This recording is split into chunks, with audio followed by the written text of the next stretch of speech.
Модератором митинга выступил ближайший соратник Раимбека Матраимова и исполнительный директор спортивного клуба «Ерем» Шайлобек Атазов. Он баллотировался в парламент от Атамекена в 2015 году. В октябре 2020 вошел в списки Мекеным Кыргызстан. Также с речью в поддержку Матраимова выступил депутат Табалды Тилаев, журналист Эльнура Алканова, советник председатель международного аэропорта Манас Дайырбек Урунбеков и другие.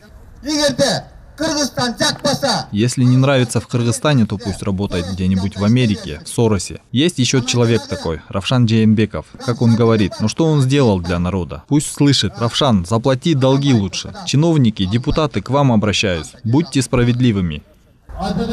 ГКМБ обещает своевременно информировать о ходе расследования данного уголовного дела. Митингующие же в свою очередь просят объяснить причину задержания Матраимова и считают, что неправильно очернять и винить одного человека в данном деле. Также участники митинга выступили с недовольством, обращаясь к чиновникам и депутатам, чтобы они приняли справедливое решение.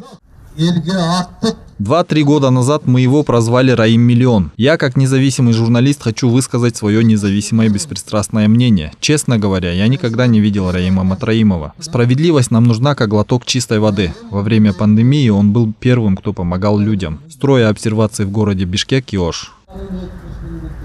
Напомним, накануне ГКМБ задержал Раимбека Матраимова. Его обвиняют в легализации отмывания преступных доходов. Он водворен в ЕВС СИЗО ГКМБ на 48 часов. Следствие будет ходатайствовать об аресте подозреваемого. Сегодня сторонники Матраимова организовали митинг и в городе Ош. А 11 февраля в Первомайском районном суде Бишкека признали экс-заместителя главы таможенной службы Раимбека Матраимова. Судья Гульзат Дайкамбаева признала его виновным в коррупции, оштрафовала на 260 тысяч сомов и сняла арест имущества обвиняемого.